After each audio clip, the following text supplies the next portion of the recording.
నమస్తే, welcome to నియోజకవర్గం ముఖ చిత్రం. రాష్ట్రంలో మారిన రాజకీయ పరిస్థితుల నేపథ్యంలో అసెంబ్లీ ఎన్నికల పోరు ఎలా ఉండబోతోంది?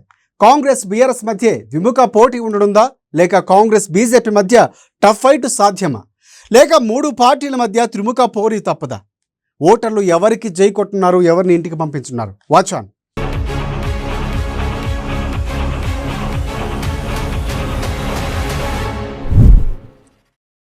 అది పేరుకే ఎస్టీ రిజర్వ్డ్ స్థానం, కానీ అక్కడ ప్రజల్లో రాజకీయ చైతన్యం మాత్రం మెండుగా ఉంది. ఒకప్పుడు కాంగ్రెస్, తర్వాత టీడీపీకి కంచు కోటగా నిలిచిన నియోజకవర్గం ఉద్యమ కాలం నుంచి ప్రస్తుత అధికార పార్టీ బీఆర్ఎస్కు దన్నుగా నిలుస్తూ వస్తోంది.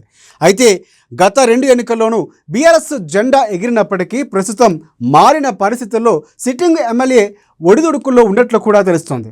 ఖానాపూర్ నియోజకవర్గంలో మారిన పరిస్థితులేంటి, ప్రస్తుత రాజకీయం ఎలా ఉందో వాచ్ ది స్టోరీ.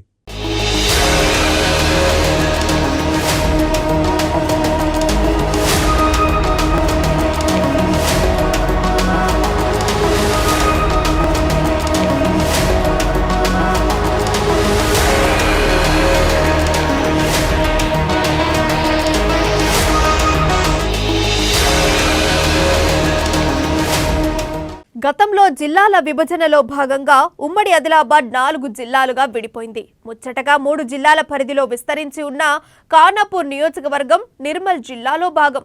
ఏజెన్సీ కేంద్రమైన ఊట్నూర్, పోరుగడ్డ, ఇంద్రవెల్లి మండలాలు ఆదిలాబాద్ జిల్లా పరిధిలోనివి కాగా, కవ్వాల్ టైగర్ జోన్ పరిధిలోని జన్నారం మండలం మంచిర్యాల జిల్లా పరిధిలో ఉంది. అయితే ఈ 3 మండలాలు ఖానాపూర్ పరిధిలోనివే కావడంతో ఇక్కడి ఎమ్మెల్యే 3 జిల్లాల పరిధిలోని అధికారిక కార్యక్రమాల్లో పాల్గొనే అవకాశం ఉంది.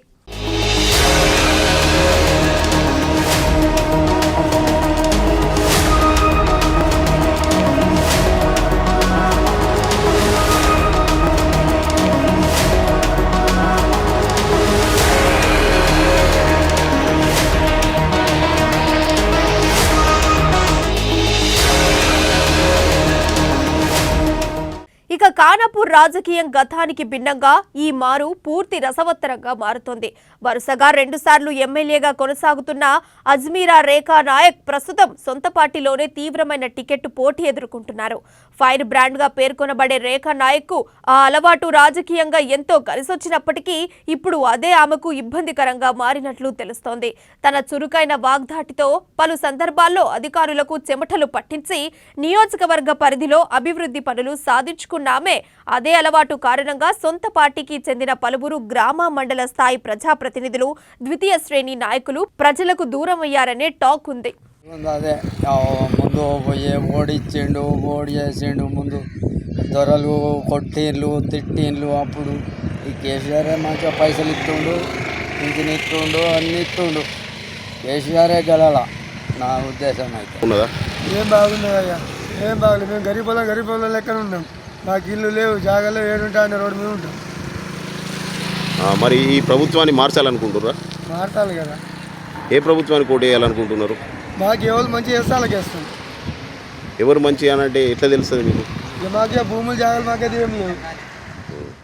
అధికార పార్టీ సర్వేలో ఎమ్మెల్యే రేఖా నాయక్ పై ప్రజల్లో వ్యతిరేకత ఉన్నట్లు తేలడంతో ఇక్కడి బీఆర్ఎస్ టికెట్కు ఆశావహుల సంఖ్య పెరుగుతూ వస్తోంది. గత సంవత్సర కాలానికి ముందు నుండే ఈ స్థానంపై కన్నేసిన బదావత్ పూర్ణచందర్ అప్పటి నుండి క్షేత్రస్థాయిలో పర్యటిస్తూ వస్తున్నారు.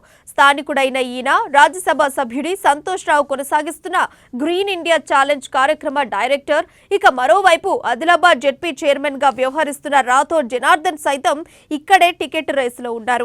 ఈయన కొంతకాలంగా నియోజకవర్గంలో పర్యటనల్లో జోరు పెంచటమే కాకుండా పార్టీ అధిష్టాన పెద్దలను తరచూ కలుస్తున్నారు.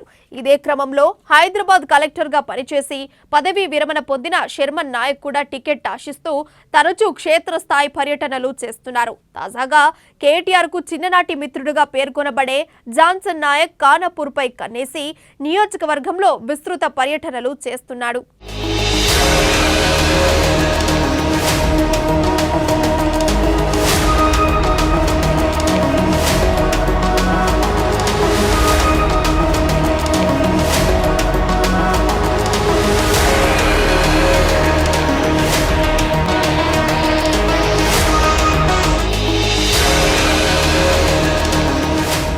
గతంలో ఉమ్మడి జిల్లా రాజకీయాలను శాసించిన మాజీ ఎంపీ రాథోడ్ రమేష్ రాజకీయ ప్రస్థానం ఖానాపూర్ నియోజకవర్గం నుండే ఆరంభమైంది. సుదీర్ఘ రాజకీయ అనుభవం, గల్లీ నుండి ఢిల్లీ వరకు వివిధ హోదాల్లో ప్రజా ప్రతినిధిగా పనిచేసిన రాథోడ్ రమేష్ టీడీపీని వీడిన తర్వాత టీఆర్ఎస్, కాంగ్రెస్లో చేరి ప్రస్తుతం బీజేపీలో కొనసాగుతూ ఈ మారు ఇక్కడి నుండి ఎమ్మెల్యేగా గెలుపు కొరకు యత్నిస్తున్నారు. ఉమ్మడి జిల్లా వ్యాప్తంగా చెప్పుకోదగిన స్థాయిలో అనుచరగణం కలిగి ఉన్న రాథోడ్ రమేష్ కు నియోజకవర్గంలోనూ గట్టిపట్టుంది. గత కొన్ని నెలలుగా బీజేపీ జెండాతో ఇంటింటికి వెళ్లి ప్రతి ఓటర్ను కలుస్తూ ఈయన బిజీగా ఉన్నారు. కాగా ఇక్కడి బీజేపీ టికెట్ రేసులో పెంబి మండల జెడ్పీటీసీ సభ్యురాలైన బుఖ్యా జానుబాయ్ గతంలో కాంగ్రెస్ లో పనిచేసి బీజేపీ గూటికి చేరిన అజ్మీరా హరినాయకులు సైతం ఉన్నారు. వీరు కూడా టికెట్ కొరకు తమదైన శైలిలో తీవ్రంగా ప్రయత్నిస్తున్నారు.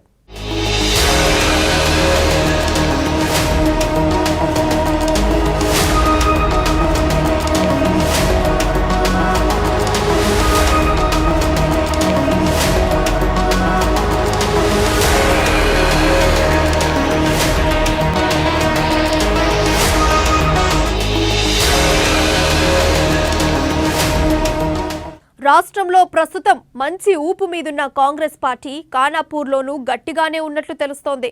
ఇక్కడి నుండి టీపీసీసీ ప్రధాన కార్యదర్శి వెడ్మా బొజ్జు, ఊట్నూరు జెడ్పీటీసీ సభ్యురాలిగా కొనసాగుతున్న జిల్లా మహిళా కాంగ్రెస్ అధ్యక్షురాలు చారులత రాథోడ్, కాంగ్రెస్ పార్టీ గిరిజన విభాగం రాష్ట్ర ఉపాధ్యక్షుడిగా వ్యవహరిస్తున్న భరత్ చౌహాన్లు టికెట్ ఆశిస్తున్నారు. టీపీసీసీ అధ్యక్షుడు రేవంత్ రెడ్డికి సన్నిహితుడిగా వెడ్మ బొజ్జుకు పేరుండగా పార్టీ సీనియర్ల అండదండలు చారులత రాథోడ్కు మెండుగా ఉన్నట్లు తెలుస్తోంది. ఇక పార్టీనే నమ్ముకొని సుదీర్ఘ కాలంగా పనిచేస్తున్న తనకు టికెట్ ఖాయమనే కోణంలో ధీమాగా ఉన్న భరత్ చౌహాన్ అధిష్టానం పెద్దల వద్ద తీవ్రంగా ప్రయత్నాలు కొనసాగిస్తున్నారు.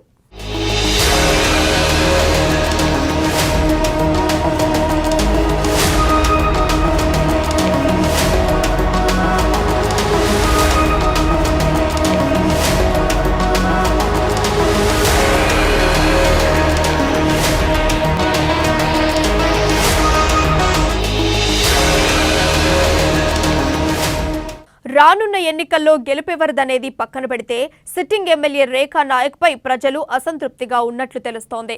నియోజకవర్గంలోని దీర్ఘకాలిక సమస్యల పరిష్కారంలో ఆమె విఫలమయ్యారనే అభిప్రాయాలతో పాటు నియోజకవర్గ అభివృద్ధి పనుల్లో కేవలం తన స్వార్థం కొరకు పనికొచ్చే పనుల్లోనే ఆమెకు ఆసక్తి ఎక్కువనే అభిప్రాయాలు వినిపిస్తున్నాయి. ఖానాపూర్ మండలం మేడంపల్లి జీపీ పరిధిలోని గోదావరి నదిపై సదర్మాట్ ఆనకట్ట నిర్మాణానికి అప్పటి ముఖ్యమంత్రి వైఎస్ రాజశేఖర్ రెడ్డి శంకుస్థాపన చేసినప్పటికీ సిట్టింగ్ ఎమ్మెల్యే నిర్లక్ష్యం కారణంగా అది నిర్మల్ నియోజక పరిధిలోని మామడ మండలం పోన్కల్ గ్రామానికి తరలిపోయిందని, ఈ కారణంగా నియోజకవర్గంలోని సుమారు 15,000 ఎకరాలకు సాగునీరందకుండా పోయిందన్న వాదనలున్నాయి. రైబేరియన్ రైట్స్ ప్రకారంగా పోచంపాడు లెఫ్ట్ కెనాల్ ద్వారా నియోజకవర్గానికి అందాల్సిన సాగునీటి హామీ నెరవేర్చకపోవటం, ఎమ్మెల్యే నిర్లక్ష్యం కారణంగానే ఖానాపూర్ శ్మశాన వాటిక గోదావరి వరద నీటితో ధ్వంసమైందన్న అంశం, ఎమ్మెల్యే దత్తత గ్రామాలైన అడవి సారంగాపూర్, మందపల్లి, బావాపూర్ 6 గ్రామాల్లో సమస్యలు పరిష్కారానికి నోచుకోకపోవటంపై స్థానికులు అసంతృప్తిగా ఉన్నారు. బాగులేదు సార్, ఉద్యోగస్తులకి 10,000 ఉన్నోనికే 20,000 చేసిండు, 20,000 ఉన్నోనికే 60,000 చేసిండు, 60,000 ఉన్నోనికే ₹1,00,000 చేసిండు. చెప్పండి సారు, ఏమున్నది? రైతుల పరిస్థితి ఎట్లున్నది? రైతుల పరిస్థితి ఏమున్నది? రైతులకు ₹2,000 క్వింటల్, అవి ఆనాల నాణ్యి, ఎంత నష్టపోయినాం. ఒక్కొక్క క్వింటల్ కింద 10 కిలోలు కొట్టేస్తుంది. ఈ ప్రభుత్వాన్ని మళ్ళీ మార్చాలనుకుంటున్నారా మరి మీ రైతులందరూ? మార్చాలి, ఇక మార్చనే నడుస్తుంది. ఏం మంచిగా అనిపించలేదు. ఏం మంచిగా అనిపించలేదంటే అంటే ఏది సాయం చేయలే, ఏది ఏం చేయలే, గరీబులకి చూడలే, ఏం చేయాలి. మళ్ళీ ఒకసారి మళ్ళీ గెలిపించాలనుకుంటున్నారా ఖానాపూర్ ఎమ్మెల్యేను? మేమైతే అన్ని ఇదివరకు అంటలేము. ఏ పార్టీని గెలిపించాలనుకుంటున్నారు? ఇక నలుగురితో నారాయణ సార్, ఏ పార్టీ ఇక నియోజకవర్గంలోని చాలా గ్రామాలకు సరైన రోడ్డు సౌకర్యం లేకపోవటం, వైద్యం, విద్య, త్రాగునీరు లాంటి మౌలిక సదుపాయాల కల్పనలోనూ ఎమ్మెల్యేపై స్థానికులు గుర్రుగా ఉన్నట్లు తెలుస్తోంది. ఇక ఉద్యమ కాలం నుండి కేసీఆర్ ఇచ్చిన హామీ మేరకు మండలానికో జూనియర్, డిగ్రీ కళాశాలలు ఏర్పాటు చేయాల్సి ఉన్నప్పటికీ అవి ఇక్కడ మచ్చుకైనా కనిపించట్లేదు. ఎమ్మెల్యే రేఖా నాయక్ కు చెందిన పలు జూనియర్, డిగ్రీ కాలేజీలుండటం, నియోజకవర్గంలోని మరికొన్ని ప్రైవేటు కళాశాలలు కూడా ఆమె కనుసన్నల్లోనే కొనసాగుతుండటమే ఇక్కడ ప్రభుత్వ కళాశాలలు ఏర్పడపోవటానికి ప్రధాన కారణంగా స్థానికులు పేర్కొంటారు. ఇక వీటితో పాటు కొద్దిపాటి వరద నీటికే కడం నారాయణరెడ్డి ప్రాజెక్టు నిండు కుండలా మారే పరిస్థితికి ఎమ్మెల్యే నిర్లక్ష్య వైఖరే కారణమన్న అభిప్రాయాలు లేకపోలేదు. పరిపాలన అయితే మొత్తం ఈ పరిపాలన మాకైతే నచ్చలేదు, కానీ ఈ పరిపాలన మేనకింది. కానీ కాకపోతే ఇప్పుడు ఇంకా కాంగ్రెస్ అన్న బీజేపీ అన్న అంతా పోయిపోయి ఉన్నది. ఈ ప్రభుత్వాన్ని మార్చాలనుకుంటున్నారా? దేనికోసం? ఈ పనుల గురించి ఏం పని లేదు, ఏం లేదు. ఇప్పుడు గెలిచిన నుంచి ఇప్పుడు 9 సంవత్సరాలే, కానీ ఇప్పుడు నీళ్ళు 3 రోజులే. కాకతీయ నీళ్ళు అయితే వరకు ముంత నీళ్ళు ముంచింది లేదు ఈ ఇండల్లో. మిషన్ కాకపోతే నీళ్ళు అవి ఇవి వస్తున్నాయి పోతున్నాయి అన్నారు, కానీ ఇవరకు అయితే వచ్చింది లేదు. ఆ ట్యాంక్ సుగుత్తలు ఉంటుంది, కానీ మాత్రం నీళ్ళు అయితే వచ్చింది లేదు. సరే అండి, ఏం రోడ్ల పనులు సంవత్సరాలు 2 సంవత్సరాలు అయితే మొదలుపెట్టి ఇప్పటిదాకా ఏం కాలేదు. అయితే మళ్ళా బీఆర్ఎస్ పార్టీకి ఓటేసి ఆమెను గెలిపించాలనుకుంటున్నారా? ఆమె గెలిపియం మేము. ఎందుకట్లా? మాకు నచ్చలేదు, మాకేం పనులు చేయలేదు కాబట్టి. కానపురం రోడ్లు చూడు, ఎన్ని సంవత్సరాలు దాటిపోయింది, ఇప్పటిదాకా ఏం మొదలలేదు. రోడ్లు ఒకటేనా, ఇంకా వేరే ఏమైనా ఉన్నదా? ఏం పని కూడా చేయాలి ఇప్పటిదాకా. మాకు పబ్లిక్ కూడా ఏం చేయలేదు. మాకు తుమ్మల మార్కెట్ కూడా ఇప్పటిదాకా రాలేదు. ఏం చేస్తున్నాడు? భూములు లేవు, సాగలేవు, ఇల్లు లేవు. లోన్లు ఎత్తున్నాడు, 3 లక్షలు లోన్లు లేవు, ఏది లేవు. 100 మందిలో 10 మందికి సాయం చేయండి, 190 మంది ఆగమైపోయింది. ఈ ప్రభుత్వానికి ఓటేయాలనుకుంటున్నారా మీరు? మీ అతను వేయలేము, అయ్యా మీరు. మాకేం బాగలేదు సార్. ఏమైంది? మాకు ఇండ్లు లేవు. మాకు ఇండ్లు కట్టిస్తున్నారు, ఇండ్లు కట్టియలేదు కేసీఆర్. మాకు జాగాలు లేవు, మాకు తినటానికి కూడా తిప్పలేదు సారు. నీళ్ళు కూడా తాగుదామంటే నీళ్ళు లేకుండా అయినాయి.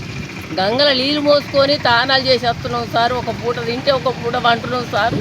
గుడిసెలు వేసుకొని కవర్లు కప్పుకొని పంటున్నాం సారు. అలా తేరుతున్నాం వానకు. ఏ ప్రభుత్వాన్ని గెలిపించాలనుకుంటున్నారు? మాకు కాంగ్రెస్ ఎగిరి అయ్యాల. ఖానాపూర్ టికెట్ తమకే అని, గెలుపు తమదే అనే ధీమా అన్ని పార్టీలకు చెందిన టికెట్ ఆశావాహులు వ్యక్తం చేస్తున్నప్పటికీ ఓటర్లు మాత్రం గుమ్మనంగా ఉంటున్నాడు. కాగా ప్రస్తుత పరిస్థితులు, అక్కడక్కడ వ్యక్తమవుతున్న జనాభిప్రాయం ప్రకారంగా చూస్తే ఖానాపూర్లో ఈమారు త్రిముఖ పోటీ నెలకొనే అవకాశాలు కనిపిస్తున్నాయి. అభ్యర్థుల కోణంలో అధికార బీఆర్ఎస్, కాంగ్రెస్, బీజేపీల మధ్య హోరాహోరీ తప్పదనిపిస్తోంది. ఇక మరోవైపు ఇటీవలే తన డిప్యూటీ ట్రాన్స్పోర్ట్ అధికారి పదవికి స్వచ్ఛంద పదవీ విరమణ చేసిన సిట్టింగ్ ఎమ్మెల్యే భర్త అజ్మీరా శ్యామ్ నాయక్ సైతం ప్రత్యక్ష రాజకీయాల్లోకి వస్తున్నట్లు ప్రకటించడం, కాంగ్రెస్ పెద్దలతో ఆయన టచ్లో ఉన్నారని, ఉమ్మడి జిల్లాలోని 2 అసెంబ్లీ స్థానాలు కోరారనే టాక్ నేపథ్యంలో బీఆర్ఎస్ అధిష్టానం అభ్యర్థి మార్పు దిశగా యోచిస్తున్నట్లు తెలుస్తోంది. అదే సమయంలో సిట్టింగ్ ఎమ్మెల్యేకే తిరిగి ఈసారి టికెట్ ఇవ్వనున్నారని, కేటీఆర్ మిత్రుడైన జాన్సన్ నాయక్ ప్రత్యామ్నాయంగా ఏదైనా పదవి ఇవ్వనున్నారనే టాక్ తెరపైకొస్తోంది.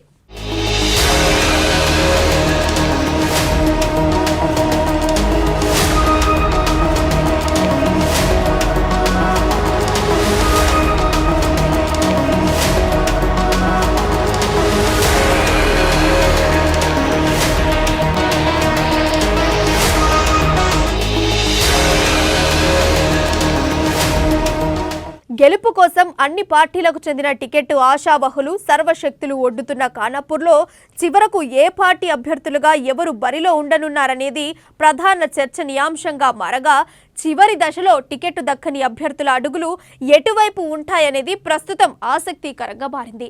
ఏదేమైనప్పటికీ ముచ్చటగా 3 జిల్లాల పరిధిలో విస్తరించి ఉన్న ఖానాపూర్ పీఠం ఎవరిదనేది కొంతకాలమాగితే తప్ప సమాధానం దొరకని పరిస్థితి.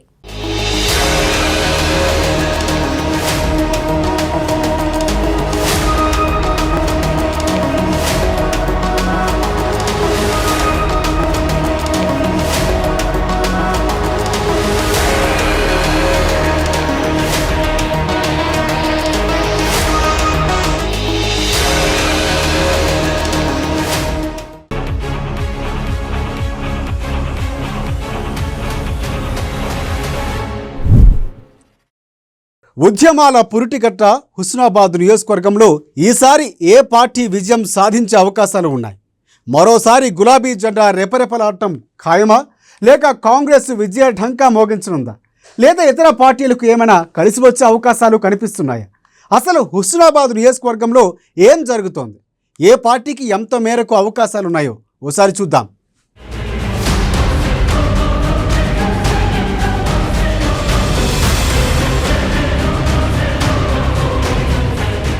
హుస్నాబాద్ ఒకప్పుడు కామ్రేడ్స్కి కంచుకోటగా నిలిచిన నియోజకవర్గం.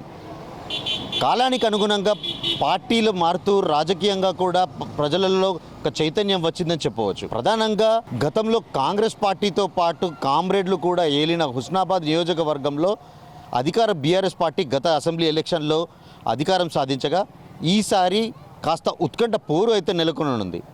ప్రధాన పార్టీల నుండి అభ్యర్థులు ఎవరు, ఆశావాహులు ఎవరు తెలుసుకునే ప్రయత్నం చేద్దాం.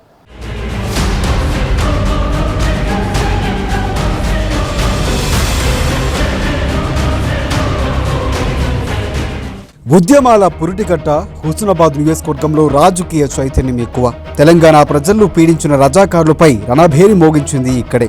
అంతటి చైతన్యం ఇక్కడి మట్టిలో ఉంది. తెలంగాణ రైతాంగ సాయుధ పోరాటంలో రజాకారులను ఎదిరించి రణభేరి మోగించిన ధీరత్వం ఈ ప్రాంతం సొంతం. హుస్నాబాద్ నియోజకవర్గం 3 జిల్లాలతో ముడిపడి ఉంది. జిల్లాల విభజన అనంతరం కరీంనగర్తో అనుబంధాన్ని తెంచుకొని కొత్త బంధాల వైపుగా అడుగులు వేసిన హుస్నాబాద్ నియోజకవర్గం 3 జిల్లాలతో ముడిపెట్టుకుంది.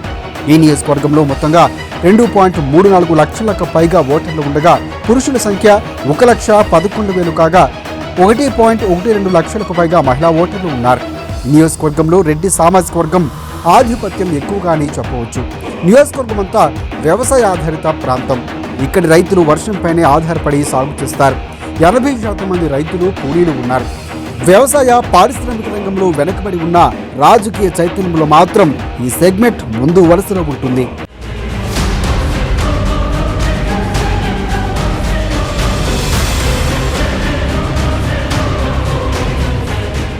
ఉద్యమాలకు ఊపిరిగా హుస్నాబాద్ ఒకప్పుడు మావోయిస్టుల కార్యకలాపాలకు అడ్డాగా ఉండేది. అంతేకాదు హుస్నాబాద్కు రాష్ట్రంతో పాటు దేశ రాజకీయాలను ఒక ప్రత్యేక స్థానం ఉంది.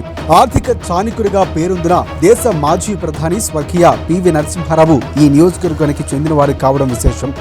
విభిన్న సంస్కృతులు సాంప్రదాయాలకు నిలువెత్తు నిదర్శనంగా హుస్నాబాద్ నిలుస్తుంది.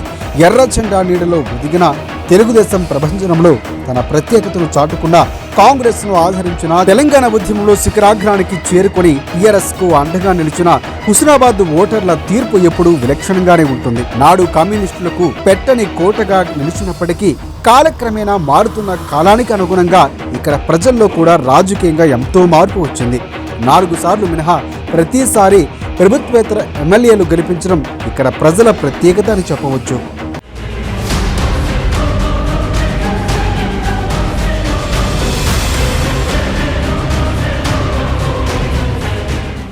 పంతొమ్మిది 1985, 1989, 1994లో జరిగిన ఎన్నికల్లో సిపిఐ అభ్యర్థి దేశిని మల్లయ్య వరుసగా 3 సార్లు ఎమ్మెల్యేగా గెలుపొందారు. అప్పట్లో 1985లో టీడీపీ, 89, 94లో కాంగ్రెస్ పార్టీ అధికారంలోకి రాగా 2004 నుంచి ఇక్కడ రాజకీయంలో పెద్ద మార్పులు జరిగాయి. 2004లో సిపిఐ తరఫున చాడ వెంకటరెడ్డి విజయం సాధించారు. 2009లో కాంగ్రెస్ అభ్యర్థి అలిగిరెడ్డి ప్రవీణ్ రెడ్డి గెలుపొందారు. 2014 ఎన్నికల్లో టీఆర్ఎస్ అభ్యర్థి ఒడితెల సతీష్ కుమార్ విజయ ఢంకా మోగించారు. 2018లో వరుసగా రెండోసారి విజయలక్ష్మి ఆయన్నే వరించింది.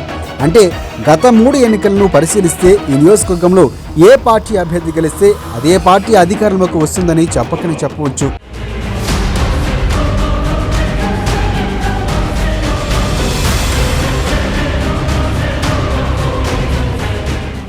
గతంలో తెలంగాణ ఉద్యమ సెంటిమెంట్ను ఉవ్వెత్తున ఊపందుకోవడంలో హుస్నాబాద్లో కారు పార్టీ స్పీడ్కు ప్రత్యర్థులు వెనకబడ్డారు. ఒడితెల సతీష్ బాబు ఎమ్మెల్యేగా గెలిచిన తర్వాత నియోజకవర్గంలో అభివృద్ధి ఊపందుకుంది. ప్రధాన రహదారులు, రోడ్లు బాగా అభివృద్ధి చెందాయి. అయినప్పటికీ మిగతా నియోజకవర్గాలతో పోలిస్తే ఈ నియోజకవర్గం కాస్త వెనకబడి ఉందని చెప్పవచ్చు. ప్రధానంగా ఈ నియోజకవర్గం 3 జిల్లాలతో ముడిపడి ఉండడంతో అభివృద్ధికి ఆటంకం ఏర్పడుతుందన్న వాదన వినిపిస్తోంది. సిట్టింగ్ ఎమ్మెల్యే సతీష్ బాబు వరుసగా 3వ సారి గెలిచి హ్యాట్రిక్ కొట్టాలని ఉవ్విళ్లూరుతున్నారు. గులాబీ టికెట్ ఆయనకు లాంఛనమేనని కూడా తెలుస్తోంది. అయితే సతీష్ బాబు ఈసారి హుజూరాబాద్ నియోజకవర్గం నుంచి కూడా పోటీ చేస్తారని టాక్ వినిపిస్తోంది.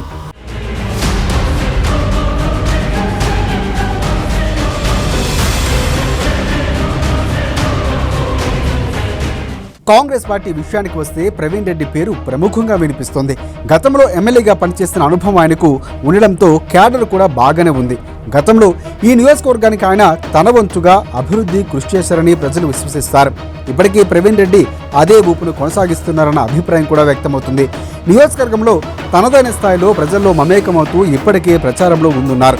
కాంగ్రెస్ పార్టీ వాయిస్ను బలంగా వినిపించేందుకు ప్రయత్నం చేస్తూ ప్రజలు ఆకట్టుకునే ప్రయత్నము చేస్తున్నారు.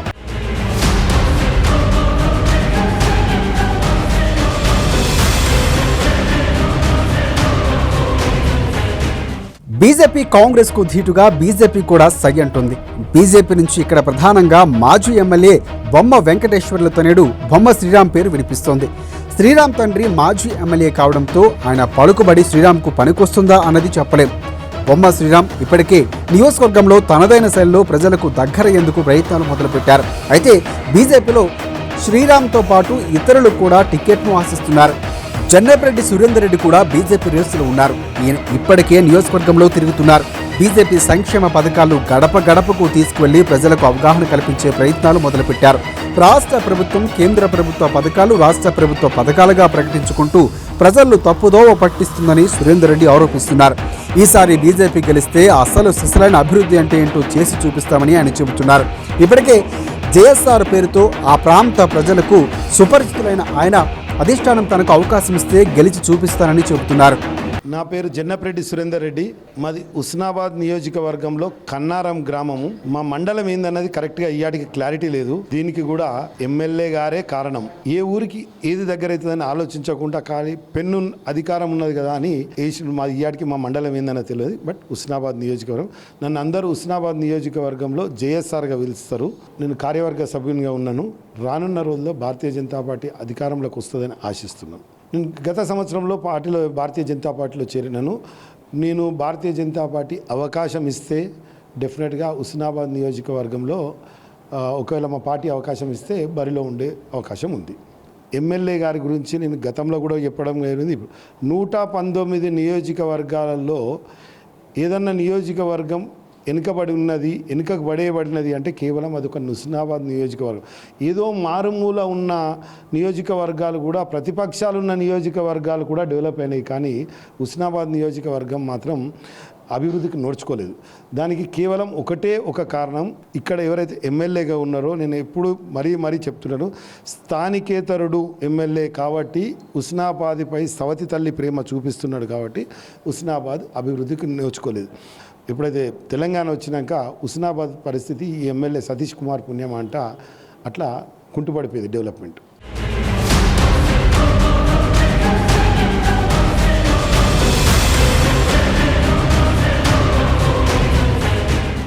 బీజేపీ నుంచి మహిళా నాయకురాలు మంజులారెడ్డి కూడా పోటీ చేస్తారంటున్నారు. సామాజిక సేవకురాలిగా గత 4 సంవత్సరాలుగా నియోజకవర్గంలో పలు సేవా కార్యక్రమాలతో ఆ ప్రాంత ప్రజలకు ఆమె దగ్గరయ్యారు. బీజేపీ పార్టీ అవకాశం ఇస్తే పోటీ చేసి తప్పకుండా గెలుస్తానని మంజులారెడ్డి ధీమా వ్యక్తం చేస్తున్నారు. ఒకవేళ పార్టీ టికెట్ రాకుంటే ఇండిపెండెంట్గా అయినా పోటీ చేసేందుకు ఆమె సిద్ధంగా ఉన్నారట. కరోనా లాంటి విపత్కర సమయంలో ఆ ప్రాంత ప్రజలకు మంజులారెడ్డి అండగా ఉన్నారు. నియోజకవర్గంలో ఎవరికి ఆపద వచ్చినా నేనున్నానంటూ వారి కష్టసుఖాల్లో పాలు పంచుకుంటూ ప్రజల నమ్మకాన్ని పొందే ప్రయత్నం చేస్తున్నారామె. నేను మొదట వచ్చినప్పుడు కోవిడ్ పీరియడ్లో నేను కాన్స్టిట్యున్సీలోకి వచ్చాను. అప్పటి నుంచి కూడా ఒక సోషల్ యాక్టివిటీస్ కింద దాదాపు ఈ కాన్స్టిట్యున్సీలో ఉన్న వాళ్ళు ప్రతి ఒక్కరు కూడా మీరే అన్నారు, ఎవరు కదిలిచ్చిన మంజులక్క అని అంటారని. ఎందుకంటే మొదలు సమాజ సేవ అన్నది నా ఉద్దేశంలో రాజకీయం వేరే, సమాజ సేవ వేరే అన్నది కాదు, అంత ఒక్కటే. ఒక నాయకుడు తను అధికారం వచ్చిన తర్వాత ఒక సేవకుని లెక్క మారితే అది కూడా సమాజ సేవనే. కానీ అలా కాకుండా వాళ్ళ పనులు వాళ్ళు నిమగ్నమై ఉంటారు. కాబట్టి నేను ముందుగా ఎంచుకున్నది ఏంటంటే ఈ సేవా కార్యక్రమాలతోని ప్రజలు ఏ విధమైన ఇబ్బందులు ఎదుర్కొంటున్నారు, అసలు వాళ్ళకి నా అవసరం ఏంటి, అన్ని ప్రభుత్వం అంత మంచిగా ఉచిత పథకాలను పెడుతున్నది, అన్ని సేవలు అందించినప్పుడు ఇంతగానో వాళ్ళ బాధ ఇబ్బందులను ఎదుర్కోవడానికి ప్రధాన కారణాలు ఏంటో తెలుసుకోవాలంటే మనం వాళ్ళ దగ్గరికి పోవాలంటే ప్రతి ఒక్కరికి కూడా నేను అందుబాటులో ఉంటూ వాళ్ళకి జరుగుతున్న ఆపదలు సంపదలు ఎలా ఉన్నాయి అన్నది తెలుసుకోవడం కోసమే 4 సంవత్సరాల నుంచి ఇక్కడ ఉన్న. 4 సంవత్సరాలు అప్పుడు ఎలక్షన్స్ ఏం లేవు. ఖచ్చితంగా అధికారంలోకి రావాలి, ఒక అధికారం నేను ఇక్కడ తీసుకోవాలి, ఇంకా నా వాళ్ళకి సేవ చేయాలన్న ఆలోచనతోనే వచ్చిన.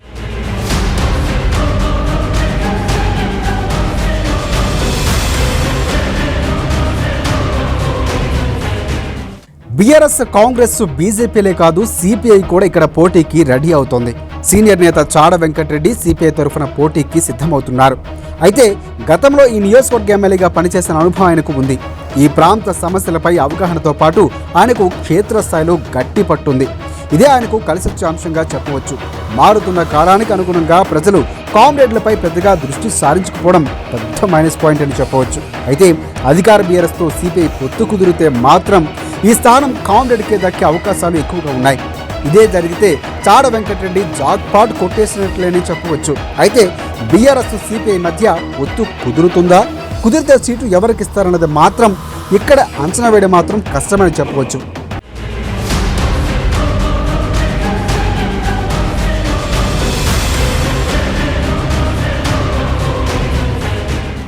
మరో party All India Forward Bloc party తరఫున గవ్వ వంశీధర్ రెడ్డి కూడా ఈ పోటీకి సిద్ధమవుతున్నారు. వంశీధర్ రెడ్డి విద్యార్థి నాయకుడిగా ఉద్యమ సమయంలో ఎన్నో పోరాటాలు చేశారు. ఈ ప్రాంతం సమస్యల పట్ల ఆయనకు స్పష్టమైన అవగాహన ఉంది. అంతేకాదు ఆయన యువతకు చైతన్యపరుస్తూ ప్రధానంగా యువతపై దృష్టి సారించారు. అభివృద్ధి అంటే రోడ్లు, హైమాస్ లైట్లు కాదని, ప్రజల కనీస అవసరాలు పరిష్కరించినప్పుడే అభివృద్ధి సాధ్యమవుతుందని ఆయన చెబుతున్నారు. ఈ ప్రాంతానికి చెందిన సమస్యలతో పాటు బీఆర్ఎస్ ప్రభుత్వ వైఫల్యాలు ప్రజల్లోకి విస్తృతంగా తీసుకెళ్లే ప్రయత్నంలో వంశీధర్ రెడ్డి ఉన్నారు. ఎన్ని పార్టీలు పోటీలు ఉన్నా తనను ప్రజలు కరుకరిస్తారని ఆయన నమ్మకం పెట్టుకున్నారు. గవ్వ వంశీధర్ రెడ్డి, రాష్ట్ర కమిటీ సభ్యులు, All India Forward Bloc party, Husnabad నియోజకవర్గం. మేము గత పుష్కర కాలంగా 2011 నుంచి 2023 వరకు ఆల్ ఇండియా ఫార్వర్డ్ బ్లాక్ పార్టీలో అంచెలంచెలుగా ఎదుగుతూ మొదటగా పార్టీ విద్యార్థి విభాగం జిల్లా ప్రధాన కార్యదర్శిగా, ఆ తర్వాత రాష్ట్ర అధ్యక్షునిగా, రాష్ట్ర ప్రధాన కార్యదర్శిగా, ప్రస్తుతం పార్టీ రాష్ట్ర కమిటీ సభ్యునిగా ఉస్నాబాద్ నియోజకవర్గ ఇన్ఛార్జిగా పనిచేస్తూ ఉన్నాం. పక్క నియోజకవర్గాలను చూసుకున్నప్పటికీ అటు గజ్వేల్ అవుతుంది, ఇటు సిద్దిపేట అవుతుంది, సిరిసిల్ల అవుతుంది, ఇటు పక్క హుజరాబాద్ అవుతుంది.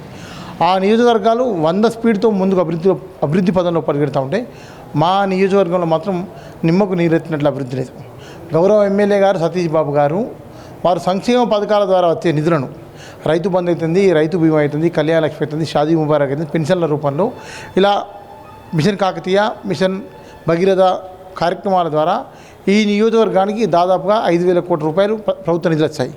ఆ 5,000 కోట్ల రూపాయల నిధులను గౌరవ ఎమ్మెల్యే గారు నేను ఉస్నాబాద్ నియోజకవర్గ అభివృద్ధి కోసం తీసుకొచ్చాలని చెప్పి ప్రగల్భాలు పలకడం ఆస్పదం.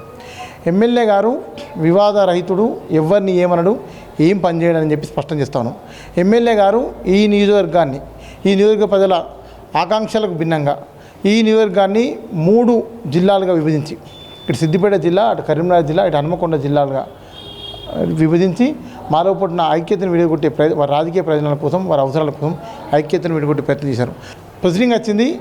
ఈనాటి బీజేపీ ఎమ్మెల్యే గౌరవ ఈటల రాజేంద్ర గారు, ఆనాటి మంత్రి గారు ఉస్నాబాద్కు శాంక్షన్ అయిన ఆర్డీఓ కార్యాలయాన్ని హుజరాబాద్ తీసుకెళ్తే ఎమ్మెల్యే అసమర్థత వల్లే ఈ నియోజకవర్గానికి ఆర్డీఓ కార్యాలయం బదిలీ అని చెప్పి భావిస్తూ All India Forward Bloc, All India Students Bloc ఇక్కడ అన్ని రాజకీయ పక్షాలు, సామాజిక కుల రాజకీయ పక్షాలతో కలిపి పెద్ద ఎత్తున ఉద్యమం చేసి ఉస్నాబాద్ ఆర్డీఓ డివిజన్ సాధించడంలో కీలక పాత్ర పోషించిన విషయం మీ అందరికీ విత్తమే. నాణ్యమైన విద్య అందించడానికి ప్రయత్నం చేస్తాం. మొట్టమొదటిగా degree college, junior college standards పెంచబోతున్నాం. హాస్పిటల్ 100 బెడ్ హాస్పిటల్ మేము చేయబోతా ఉన్నాం. అదేవిధంగా ఇక్కడ చిరుమాడు మండలం గొట్లమిట్ట, ఒగులాపూరు, ఇందుర్తి మధ్య ఉన్న లో లెవెల్ బ్రిడ్జ్ని హై లెవెల్ బ్రిడ్జ్ చేయబోతా ఉన్నాం. అదేవిధంగా ఈ అనేక ప్రాంతాల్లో మన కన్నారంలో ఆ చిన్న బ్రిడ్జ్ ఉండడం వల్ల వరదలో ఒక వ్యక్తి కొట్టుకుపోయి చనిపోవడం జరిగింది. ఇలాంటి సమస్యాత్మక సమస్యలను మేము అంటే ఫస్ట్ ఐడెంటిఫై చేసి అవన్నీ యుద్ధ ప్రాతిపదికన చేయబోతున్నాం. లింక్ రోడ్స్ లేవు. కోయడా మండలం వెంకటేశ్వరపల్లి నుంచి చెంచర్పల్లి లింక్ రోడ్ లేదు. అదేవిధంగా చిగురుమావిడి మండలం మీకు ముదుమాణిక్యం స్టేజ్ నుంచి ముదుమాణిక్యం లింక్ రోడ్ లేదు. ఇట్లా అనేక సమస్యలు మేము తీసుకున్నాం. వాటి మీద కార్యాచరణ చేస్తున్నాం. ఈ ప్రాంతం అభివృద్ధి ఒక రాష్ట్రంలోనే నెంబర్ 1 నియోజకవర్గంగా అభివృద్ధి చేసి ఈ ప్రశ్నించే గొంతుగా ఈ ప్రాంత ప్రజల మీద, విద్యారంగ సమస్యల మీద, యువకుల సమస్యల మీద, నిరుద్యోగ సమస్యల మీద, ప్రజా సమస్యల మీద, రైతు సమస్యల మీద మాట్లాడి ఈ ప్రాంతానికి 1000 కోట్ల కేంద్ర రాష్ట్ర ప్రభుత్వ ప్రత్యేక నిధులు కేటాయించి ఈ నియోజకవర్గాన్ని సస్యశ్యామలం చేసి ఉస్నాబాద్ సమగ్ర అభివృద్ధే గవ్వ వంశీధర్ రెడ్డి లక్ష్యంగా ముందుకు పోబోతున్నాం. త్వరలోనే ఒక కార్యక్రమం తీసుకుపోతున్నాం. ఉస్నాబాద్ గోసా గవ్వ వంశీధర్ అన్న భరోసా అనే కార్యక్రమం తీసుకుపోతాను. ఈ కార్యక్రమంలో కూడా అందరూ కలిసి వచ్చి మమ్మల్ని ఆదరించి ఆశీర్వదించి ఈ ప్రాంతాన్ని మనందరం కలిపి అభివృద్ధి చేసుకోవాల్సిన విజ్ఞప్తి చేస్తూ ఈ అవకాశం ఇచ్చిన మీద ధన్యవాదాలు. జై హింద్, జై తెలంగాణ.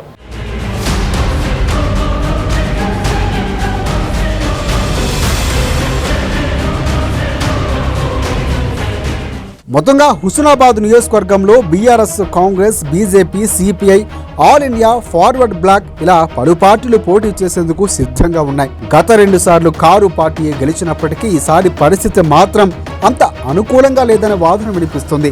పలు పార్టీలు పోటీ చేస్తే ప్రధాన పోటీ బీఆర్ఎస్, కాంగ్రెస్ మధ్య జరగవచ్చని అంచనా. కానీ ఎన్నికల నాటికి ఏమైనా జరగవచ్చు. ఒకవేళ బీఆర్ఎస్, సిపిఐ మధ్య పొత్తు కుదిరితే మాత్రం మొత్తం లెక్కలే మారిపోతాయి. మరి ఎన్నికల నాటికి ఏం జరుగుతుందన్నది చూడాలి. మరి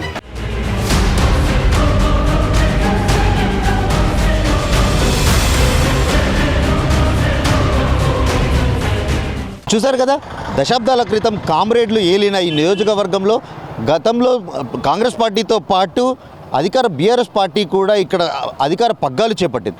అయితే ఈసారి ఎన్నికలలో ప్రధానంగా త్రిముఖ పోరు అయితే నెలకొనుంది. బీజేపీ పార్టీ నుండి కూడా కాస్త ఆశావాహులు ఎక్కువగానే ఉన్నారు.